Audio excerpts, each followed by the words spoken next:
नमस्कार मित्रों, मैं अमर अद्वितीय सभी श्रोताओं का अपने चैनल में स्वागत करता हूं।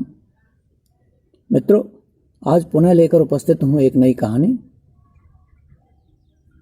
यह कहानी लिखी है विश्व प्रसिद्ध साहित्यकार मक्सिम गोर्की। मक्सिम गोर्की की कहानी एन ऑटम के हिंदी अनुवाद एक पतझड़। एक बार पतझड़ के मौसम में मैंने अपने को बड़ी ही बेढब और कष्टकारी परिस्थिति में फंसा पाया। उस शहर में मैं भी अभी पहुंचा था और वहां किसी को नहीं जानता था। मेरी जेब में एक कोपैक भी नहीं था और न ही सिर छुपाने की कोई जगह थी। शुरू के कुछ दिनों मैंने अपने वे कपड़े बेच डाले जिनके बिना काम चलाया जा सकता था। फिर मैं वह शहर छोड़कर उस्तिय नामक जगह चला गया, जहां जहाजी घाट थे और सीजन में जब पानी नावों स्टीमरों के आने जाने लायक होता है तो वहाँ की रोज़मर्रा की ज़िंदगी हलचल पूर्ण व्यस्तता से भरपूर होती है। लेकिन अब वहाँ सन्नाटा और वीरानी का आलम था। अक्टूबर का महीना बीत रहा था। नम बालू की पैरों की ठोकरों से छितराते हुए और कुछ खाने लायक सामान पा लेने की उम्मीद में खोजी निगाहों से लगातार उसे निरखते परखते हुए मैं अकेले निर्जन मकानों और ट्रेडिंग बूथों के बीच भटक रहा था और इस बारे में सोच रहा था कि पेट का भरा होना कितनी शानदार चीज होती है। सांस्कृतिक विकास की इस मंजिल पर शारीरिक भूख बुझाने के मुकाबले आध्यात्मिक भूख बुझाना अधिक आसान है। आप घरों से घिरी हुई सड़कों पर भटकते रहते हैं, घर जो बाहर से संतोषजनक सीमा तक सुंदर होते हैं और भीतर से, हालांकि यह लगभग एक अनुमान ही है, संतोषजनक सीमा तक आरामदेह होते हैं।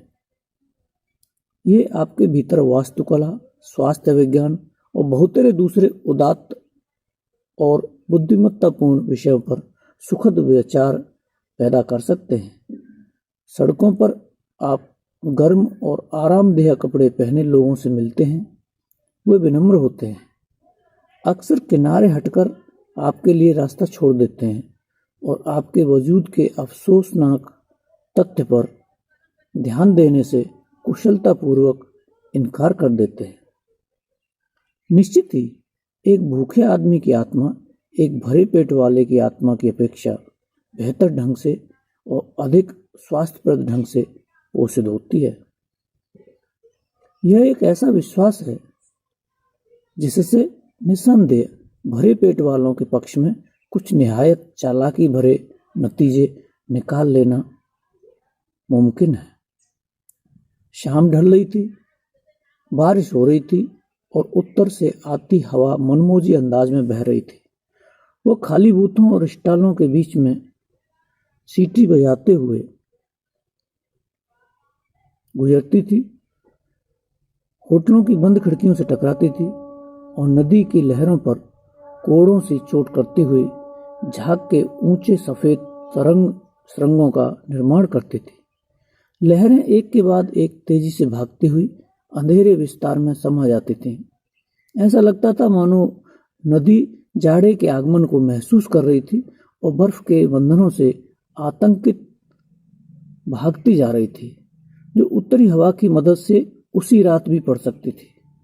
आसमान भारी और अंधेरा था और उससे लगातार बारिश की इतनी बारीक बूंदें गिर रही थीं कि आंखों से मुश्किल से ही देखा जा सकता था। दो टूटे हुए और विकराल हिंसा के पेड़ और उनकी जड़ों के पास एक उल्टी पड़ी नाव, इनसे मेरे आसपास की उदासी और कारुणिकता और अधिक बढ़ती जा रही थी। टूटे पेंदे वाली उल्टी पड़ी नाव और ठंडी हवा द्वारा नंगे कर दिए गए पेड़, बूढ़े और विषादमय, मेरे इर्द गिर्द की हर चीज टूटी हुई थी, बंजर थी और मृत थी और आकाश लगातार रोता जा रहा था, आंसू बहाता जा रहा था। मेरे आसपास एकदम निर्जन अंधेरा फैला था। लग रहा था जैसे सब कुछ मर रहा है। लग रहा था जैसे जल्दी ही सिर्फ मैं अकेला जीवित बचा रह जाऊंगा और ठंडी मृत्यु मेरी भी प्रतीक्षा कर रही है। और उस समय मैं 17 साल का था, एक शानदार उम्र। ठंडी नम रेत पर चलता रहा। मेरे दांत कटकट करते हुए भूख और ठंड के सम्मान में गिटकिरी बचा रहे थे। और अचानक खाने लायक किसी चीज की बेसुध तलाश करते हुए जब मैं एक बूथ के पीछे घूम रहा था, मैंने औरत की पोशाक पहने एक आकृति को जमीन पर एकदम दोहरी लेटी हुई कुछ करते देखा। वो बारिश से एकदम सराबोर थी और कंधे मोड़े झुकी हुई थी। उसके पीछे ठहर कर मैंने यह देखने के लिए नीचे देखा कि वो कर क्या रही है। ऐसा जान पड़ा था कि बूथ के नीचे से सुरंग बनाने के लिए वह अपने हाथों से ही बालू में एक गड्ढा खोद रही थी। यह तुम किस लिए कर रही हो? मैंने उसकी बगल में एड़ियों के बल नीचे उकड़ू बैठते हुए पूछा। उसने घुटी हुई चीख निकाली और तेजी से उछलकर अपने पैरों पर खड़ी हो गई। अब जब वह खड़ी हो गई थी और भयभीत फटी आंखों से मुझे घूर रही थी, तो मैंने देखा कि वह मेरी ही उम्र की बहुत प्यारी सी दिखने वाली छोटे से चेहरे वाली एक लड़की थी। उसके चेहरे पर दुर्भाग्य से चोट के 3 बड़े निशान थे। यह उसके चेहरे की सुंदरता के प्रभाव को कम कर रहा था। हालांकि चोट के ये निशान संतुलन के गहरे बोध के साथ सुनिश्चित दूरियों पर अंकित थे। एक एक दोनों आंखों के बीच, एक एक दोनों आंखों के नीचे, दोनों समान आकार के, और तीसरा कुछ बड़ा ललाट पर, नकबासा के ठीक ऊपर। इस संतुलन में किसी आदमी की सुंदरता चौपट करने के काम में एक कलाकार के कलाकर्म की वास्तविक परिस्कृति देखी जा रही थी। लड़की मेरी ओर देखती रही और उसकी आंखों से भय का भाव धीरे धीरे गायब हो गया। फटाफट उसने हाथ से रेत झाड़ी, सिर पर बंधे सूती स्कार्फ को ठीक किया और हवा से बचने के लिए सिकुड़ते हुए बोली, तुम भी भूखे हो ना, है ना? तो अब तुम खोदो थोड़ी देर, मेरे हाथ थक गए हैं। इसके भीतर रोटी है। उसने बूथ की ओर इशारा किया। यह स्टॉल अभी तक खुलता रहा। मैंने खोदना शुरू किया। वो थोड़ी देर इंतजार करते रही और कुछ समय तक मुझे देखने के बाद बगल में उकड़ू बैठकर मेरी मदद करने लगी। हम चुपचाप काम करते रहे। मैं बता नहीं सकता कि मैं उस समय अपराध संहिता, नैतिकता, संपत्ति और ऐसी उन तमाम चीज़ों के बारे में सोच रहा था या नहीं जिन्हें जो जानते हैं उनका कहना है कि हमें अपनी ज़िंदगी में हर क्षण अपने दिमाग में रखना चाहिए। भरसक मैं सच्चाई को यथावत बयान करना चाहता हूँ और इसलिए मुझे स्वीकार करना पड़ेगा कि जहाँ तक मुझे याद है, मैं बूथ की दीवार के नीचे से सुरंग बनाने के काम में इतना तल्लीन हो गया था कि उस चीज़ के अलावा सब कुछ पूरी तरह भूल चुका था जिसकी हमें बूथ के भीतर मिलने की उम्मीद थी। शाम गहराती जा रही थी। हमारे इर्द गिर्द नम, ठंडा, निर्मम अंधेरा गाढ़ा होता जा रहा था। लहरों का शोर अब पहले से कम प्रचंड था, लेकिन बूथ की टिन की छत पर बारिश की बूंदें ज्यादा से ज्यादा कोलाहल करती हुई बजने लगी थी। दूर कहीं से चौकीदार की सीटी की आवाज आ रही थी। वहां कोई फर्श है या नहीं? मेरी सहायक ने धीरे से पूछा।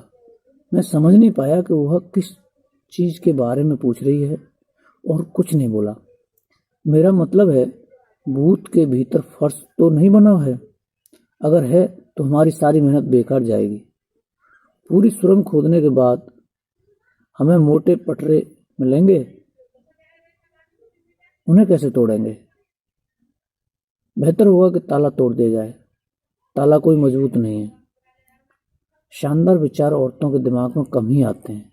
फिर भी जैसा कि आप देख रहे हैं, ऐसा हुआ।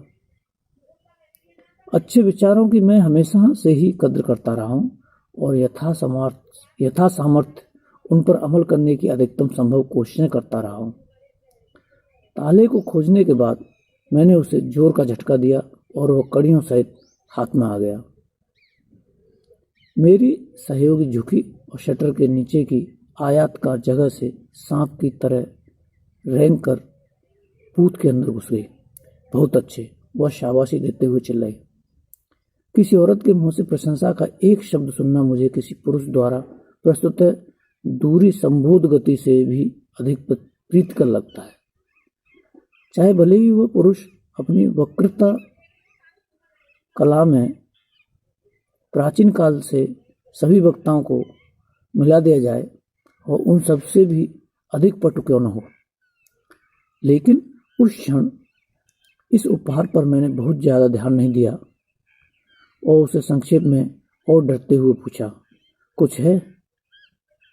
एक रस आवाज में भीतर से उसने अपनी खोजों को गिनाना शुरू कर दिया।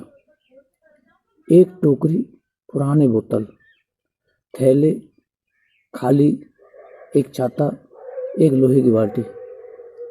कुछ भी खाने लायक नहीं। मेरी उम्मीदें डूबने लगी, लेकिन तभी अचानक वो जोशीली आवाज में बोली, आह, मिल गया। क्या? रोटी, पाव रोटी का पूरा पैकेट, सफेद पाव रोटी का, भीगा है हालांकि, पकड़ो। पाव रोटियों का वो पैकेट मेरे पैरों के पास लुढ़का आया और ठीक पीछे से अपराध में मेरी सहयोगी बाहर निकली विजयी मुद्रा में। तब तक पाव रोटी का एक टुकड़ा मैं तोड़कर मुंह में डाल भी चुका था और चबाने लगा था। ये बात हुई, मुझे भी थोड़ा दो। अब हमें यहाँ से हट जाना चाहिए। कहाँ चला जाए? अंधेरे को भेदने के लिए अपनी आंखों पर जोर देते हुए उसने अपने चारों ओर देखा। भीगा हुआ, आवाजों से भरा हुआ अंधकार चतुर्दिक व्याप्त था। वहाँ वो उल्टी नाव पड़ी है, उसके बारे में क्या ख्याल है? चलो चलें। और हम चल पड़े। बीच बीच में अपनी लूट के माल में से तोड़ तोड़ कर हम मुँह में ठूंसते रहे और चलते रहे।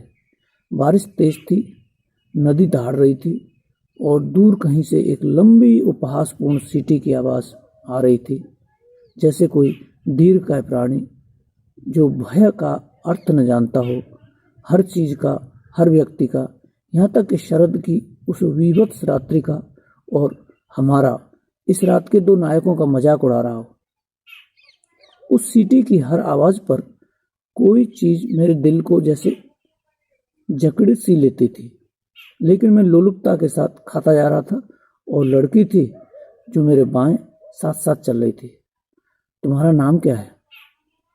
किसी चीज ने मुझे पूछने के लिए प्रेरित किया। नताशा। खूब तेज तेज चपर चपर करते हुए उसने उत्तर दिया। मैंने उसे देखा और मेरा दिल मानो दर्द से सिकुड़ने लगा। मैंने सामने अंधेरे में देखा और मुझे लगा कि मेरी नियति की कुरूप विडंबनापूर्ण रीति मेरे ऊपर मुस्कुरा रही है, एक रहस्यमय ठंडी मुस्कुराहट। लकड़ी की नाव पर बारिश लगातार बज रही थी।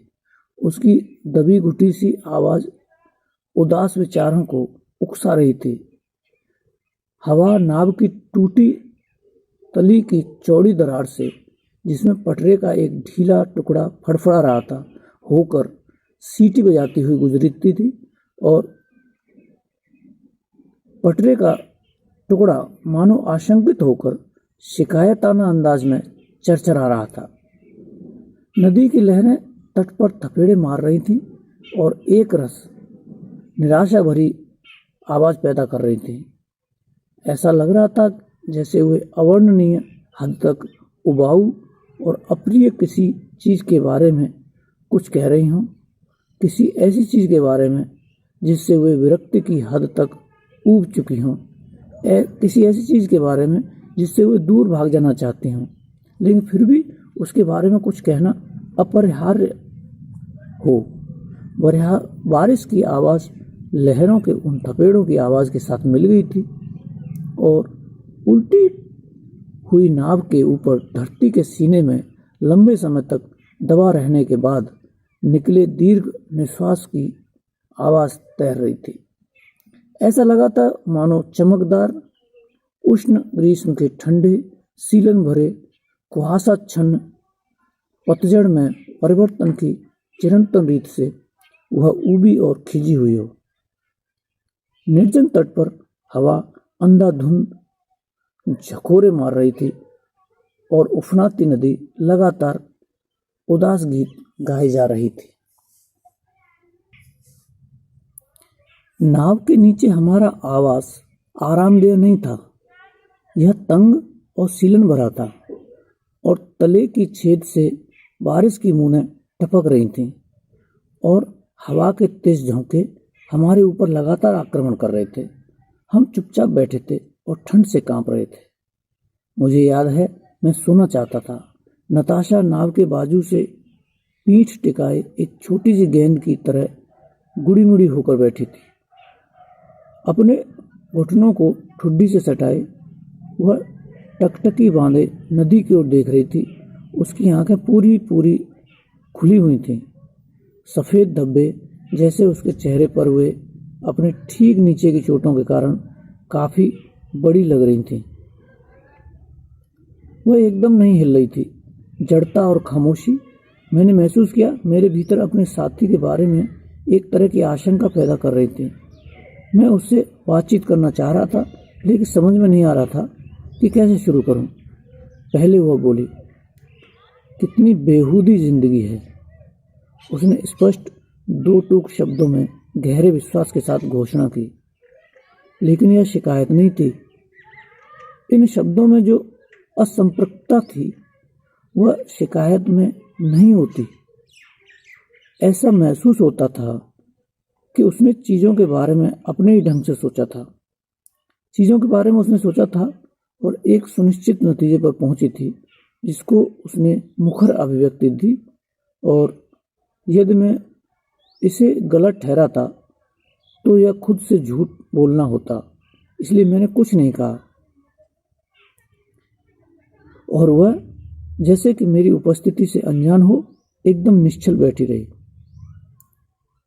लेट जाओ और मर जाओ, मैं सोचती हूँ यह एक रास्ता हो सकता है, नताशा फिर बोली, इस बार नरमी से और सोचने के अंदाज में। और इस बार फिर उसके शब्दों में शिकायत की गंध नहीं थी। स्पष्ट था कि आमतौर पर जिंदगी के बारे में समुचित विचार प्रकट करने के बाद उसने अपनी खुद की जिंदगी का सर्वेक्षण किया था और ठंडे ढंग से इस नतीजे पर पहुंची थी कि जिंदगी के अत्याचारों से अपने को बचाने के लिए सिवाय इसके वह और कोई भी कदम उठाने की स्थिति में नहीं है। कि जैसा कि उसने अभी खुद कहा था, लेट जाओ और मर जाओ।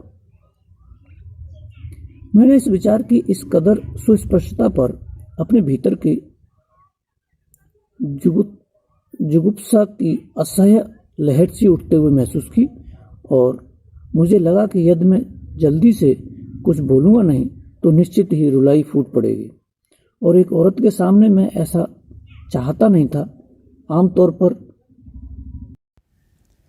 मुझे लगा कि यदि मैं जल्दी से कुछ नहीं बोलूँगा तो निश्चित ही रुलाई फूट पड़ेगी। और एक औरत के सामने मैं ऐसा चाहता नहीं था, ख़ास तौर पर जब वह खुद से नहीं रो रही थी। इसलिए मैंने उससे बातचीत करने की कोशिश करने का फैसला किया। तुम्हें पीटा किसने? जाहिर है पाशका ने, हमेशा की तरह। उसने शांति के साथ ऊंची आवाज़ में कहा। वह कौन है? मेरा बॉयफ्रेंड, एक नान भाई। क्या वह तुम्हें अक्सर पीटता है? जब भी ज़्यादा पी लेता है। फिर अचानक वह सरक कर मेरे पास बैठ गई और मुझे अपने बारे में, पाशका के बारे में और अपने और उसके बीच के रिश्तों के बारे में बताने लगी। वह एक वैसी लड़की थी, आप समझ रहे हैं ना कैसी? और वह हल्के लाल रंग की मूँछों वाला एक नानबाई था जो एक्कोर्डियन बहुत अच्छा बजाता था। वह मैडम के वहाँ उसके पास आया करता था और वह उसे बहुत पसंद करती थी, क्योंकि उसका साथ अच्छा लगता था और उसके कपड़े साफ होते थे। उसका कोट कम से कम 15 रूबल का था और वह हल्की सलवटों वाले चमड़े के बूट पहनता था। इन सब कारणों से वह उसके प्रेम में पड़ गई और वह उसका खास दोस्त बन गया। जैसे ही वह उसका खास दोस्त बन गया, उसने उससे वे पैसे लेने शुरू कर दिए जो दूसरे ग्राहक उसे मिठाई खाने के लिए देते थे, और उन पैसों से वह पीने लगा और उसे पीटने लगा। और यह भी उतना बुरा नहीं होता यदि वह उसकी ही आंखों के सामने दूसरी लड़कियों के साथ नहीं जाने लगता तो। और यह बात भला मेरे दिल को क्यों नहीं लगती? मैं ऐसा वह इसलिए नहीं करता था कि दूसरी लड़कियां से बुरी थी, ऐसा वह सिर्फ मुझे जलाने के लिए करता था। सुअर। परसों मैंने मैडम से टहलने के लिए छुट्टी ली थी और उसके घर पहुंची और वहाँ दूनका को बैठे हुए पाया। वह नशे में थी और वह भी काफ़ी धुत था। मैंने उससे कहा, तुम सुअर हो, असली सुअर, तुम धोखेबाज हो। और उसने मुझे पीट पीट कर बेहाल कर दिया। उसने लातों से पीटा, मेरे बाल खींचे, बहुत कुछ किया। लेकिन यह भी उतना बुरा नहीं होता यदि वह सब कुछ फाड़ नहीं डालता तो। और अब मैं क्या करूँगी? मैं मैडम को मुँह कैसे दिखाऊंगी? सब कुछ फाड़ दिया। मेरे कपड़े और जैकेट एकदम नई थी वह, और मेरे सिर से स्कार्फ नोच लिया। हे भगवान, अब मैं क्या करूँगी? अचानक उसकी आवाज़ टूट गई और एक विषण्ण विलाप फूट पड़ा, और हवा भी विलाप करती रही, ज़्यादा से ज़्यादा तेज और ठंडी होती हुई। मेरे कटकटाते दांत फिर नृत्य करने लगे। वह भी ठंड से एकदम सिकुड़ गई थी और मेरे इतने नज़दीक सरक कर आई थी कि मैं अंधेरे में चमकती उसकी आंखें देख सकता था। तुम सभी बहुत बुरे होते हो, तुम मर्द लोग। मैं तुम सबको पैरों तले रौंद कुचल देना चाहती हूँ एकदम। तुम लोगों की बोटी बोटी काट देना चाहती हूँ। तुम में से कोई यदि पड़ा मरता रहे तो मैं उसके घिनौने चेहरे पर थूक दूंगी और उसके लिए मुझे कभी अफसोस नहीं होगा। निकम्मे जानवर, तुम लोग रिरियाते हो और गंदे कुत्तों की तरह अपनी पूँछें हिलाते हो। लेकिन जब तुम्हें तुम्हारे ऊपर रहम करने वाले कोई मूर्ख औरत मिल जाती है तो बस सब कुछ खत्म। इसके पहले कि वह कुछ समझे, तुम उसे पैरों में रौंद डालते हो, कुचल डालते हो। गंदे भड़वे।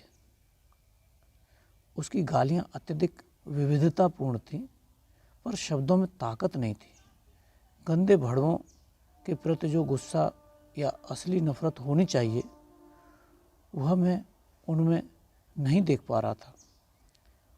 वास्तव में कह रही थी, उसके अनुपात में सामान्यतः उसके बोलने का लहजा बहुत शांत था और उसकी आवाज़ में उदासी भरी एक रसता थी। फिर भी उसकी इन बातों ने मुझे उन सर्वाधिक अर्थगर्भित और सर्वाधिक विश्वसनीय दुखपूर्ण पुस्तकों से और भाषणों से भी अधिक प्रभावित किया, जो मैंने उससे पहले और उसके बाद भी पढ़े और सुने थे, और आज के दिन तक जो पढ़ और सुन रहा हूँ। और आप जानते हैं कि ऐसा इसलिए है कि मरने की यंत्रणा हमेशा ही मृत्यु के सर्वाधिक सटीक और कलात्मक वर्णन से भी अधिक स्वाभाविक और प्रभावशाली होती है। मैं बहुत बुरा महसूस कर रहा था, शायद अपने सहनिवासी की बातों से उतना नहीं जितना कि ठंड की वजह से। मैं धीरे से कराहा और मेरे दांत बज उठे। तब लगभग ऐन उसी समय मैंने दो ठंडे नन्हे हाथों का स्पर्श महसूस किया, एक मेरी गर्दन को छूता हुआ और दूसरा मेरे चेहरे पर आकर रुका हुआ, और इसके साथ ही एक चिंतापूर्ण, मध्यम और नरमी भरी आवाज़ में यह सवाल, क्या बात है, तुम्हें क्या हुआ? मैं सोचना चाहता था कि मुझे कोई और ही संबोधित कर रहा है, नताशा नहीं, जो अभी अभी ऐलान कर रही थी कि सभी मर्द सुअर होते हैं और उन सब के सत्यानाश की कामना कर रही थी। लेकिन वो पहले ही जल्दी जल्दी और हड़बड़ाई सी बोलने लगी थी। क्या बात है, हैं? ठंड लग रही है, कुड़कुड़ा गए हो तुम तो। तुम भी एक ही चीज़ हो, तुम भी एक ही चीज़ हो, नहीं? वहाँ बैठे हो और कुछ नहीं बोल रहे हो, उल्लू की तरह। तुम ठंडा गए हो, यह तुम्हें पहले ही बता देना चाहिए था। वहाँ ज़मीन पर लेट जाओ, हाथ पैर फैलाकर, और मैं लेटती हूँ ऊपर। हाँ, अब ठीक है। अब मुझे पकड़ लो और कसकर। अब ठीक है। अब तुम जल्दी ही गर्मी महसूस करने लगोगे और इसके बाद हम दोनों चित्त लेट जाएंगे। किसी तरह से रात काटनी है। क्या गड़बड़ हो गया है तुम्हारे साथ? क्या पीने को नहीं मिला? क्या तुम्हारी नौकरी छूट गई है? कोई बात नहीं। वह मुझे दिलासा देने की कोशिश कर रही थी। फिर भीतर एक नया दिल डालने की कोशिश कर रही थी। क्या मुझ पर लानत भेजी जानी चाहिए थी? यह सब कुछ कितना विडंबनापूर्ण था, जरा सोचिए। कहाँ तो ऐसी तरह तरह की भयंकर विद्वतापूर्ण पुस्तकें जिनकी प्रकांडता शायद उनके लेखकों को समझ से भी परे थी। मैं मानवता की नियति के बारे में नहीं, पूरी सामाजिक व्यवस्था को पुनर्गठित करने के सपने देखने के बारे में, राजनीति और क्रांति के बारे में गंभीरतापूर्वक सोच विचार रहा था और अपने आप को एक भारी भरकम सक्रिय शक्ति बनाने के लक्ष्य को समर्पित करने की तैयारी कर रहा था। और यहाँ एक वेश्या के शरीर द्वारा मुझे गर्म किया जा रहा था, जो एक दयनीय, पिटी हुई, हताश इंसान थी, जिसका जिंदगी में कोई स्थान नहीं था, जिसे किसी काम का नहीं समझा जाता था और जिसके द्वारा सहारा मिलने से पहले मुझे यह सूझा तक नहीं था कि मुझे उसको सहारा देना चाहिए। और यदि यह बात मेरे दिमाग में आती तो मैं शायद यह समझ नहीं पाता कि यह मैं कैसे करूं। ओह, मैं यह सोचना चाहता था कि मेरे साथ यह सब कुछ सपने में हो रहा है, एक बेतुका असुखकर सपना। लेकिन अफसोस, मुझे यह सोचने का अधिकार नहीं था, क्योंकि बारिश की ठंडी बूंदें मेरे ऊपर चू रही थीं। औरत की छाती मेरे सीने की शक्ति से दबाए हुए थी। मैं उसकी गर्म सांसों को अपने चेहरे पर महसूस कर रहा था। हालांकि उनमें से वोदका की बू आ रही थी, फिर भी वे इतनी जीवनदायी थीं, हवा हुआ रही थी और करा रही थी। बारिश नाव पर चोटें बरसा रही थी, लहरें थपेड़े मार रही थीं और आपस में प्रगाढ़ आलिंगनबंद होकर भी हम ठंड से कपकपा रहे थे। यह सब कुछ एकदम वास्तविक था और मुझे विश्वास है कि यह वास्तविकता जितना बुरा और दुखपूर्ण सपना किसी ने नहीं देखा होगा। और नताशा थी कि यह बात किए जा रही थी, कभी किसी चीज़ के बारे में तो कभी किसी चीज़ के बारे में, ऐसी कोमलता और सहानुभूति के साथ जिनके साथ सिर्फ औरतें ही बातें कर सकती हैं। जैसे बचकानी और कोमल बातें वह कर रही थी, उनसे एक तरह की मध्यम नन्ही लौ मेरे भीतर जल उठी थी, जिसकी गर्मी से मेरा हृदय पिघल रहा था। फिर मेरी आंखों से धारासर आंसू बहने लगे। मेरे हृदय की उन सभी कड़वाहटों, लालसाओं, मूर्खताओं और गंदगी को धोते हुए जो उस रात तक मैल की तरह उस पर जमे हुए थे। नताशा ने मुझे खुश करने की कोशिश जारी रखी। सब ठीक हो जाएगा मेरे प्यारे, रो मत, सब ठीक हो जाएगा। ईश्वर की कृपा से इस सब से उबर जाओगे, तुम्हें फिर से तुम्हारी नौकरी मिल जाएगी और इसी तरह की ढेर सारी बातें। और उसने मुझे चूमना जारी रखा, मुझ पर उष्ण उदार चुम्बनों की बरसात करती रही। वे औरत के पहले चुम्बन थे जिन्हें जिंदगी ने मुझे अता फरमाया था और वे सर्वोत्कृष्ट थे, क्योंकि बाकी सभी तो मेरे लिए भयंकर रूप से महंगे साबित हुए थे और वस्तुतः उनसे मुझे कुछ भी हासिल नहीं हुआ था। मत रो, चुपचाप हो जाओ बेवकूफ़। कल यह तुम्हारा कोई जुगाड़ नहीं हो पाएगा तो मैं तुम्हें कहीं न कहीं लगवा दूंगी। मैं उसकी मध्यम सांत्वना भरी फुसफुसाहट मानो नींद में सुन रहा था। फो पटने तक हम एक दूसरे की बाहों में पड़े रहे। जब रोशनी हुई तो हम नाव के नीचे से रेंग कर निकले और शहर की ओर चल दिए। वहाँ हमने एक दूसरे से दोस्ताना ढंग से विदा ली और फिर कभी नहीं मिलने के लिए अलग हो गए। हालांकि 6 माह तक उस प्यारी नताशा को ढूंढने के लिए मैं तमाम झुग्गी झोपड़ियों की खाक झानता रहा जिसके साथ मैंने एक पतझड़ के दौरान वह रात गुजारी थी जिसका मैंने अभी बयान किया है। यदि वह मर चुकी है तो इससे शानदार चीज़ उसके लिए भला क्या होगी, उसकी आत्मा को शांति मिले, और यदि वह जिंदा है तो भी उसे शांति नसीब हो और उसकी अंतरात्मा में पाप का एहसास कभी न जगे, क्योंकि उसके लिए वह अतिरिक्त रूप से दुखदाई होगा और उसकी ज़िंदगी के तौर तरीकों में कोई फ़र्क नहीं ला पाएगा। मित्रों, यहाँ यह कहानी समाप्त होती है। अभी आपने सुनी विश्व प्रख्यात कहानीकार लेखक मैक्सिम गोर्की की कहानी एक पतझड़, एन ऑटम का हिंदी अनुवाद। हमसे जुड़े रहने के लिए हमसे जुड़े रहें, चैनल को सब्सक्राइब अवश्य कर लें। धन्यवाद।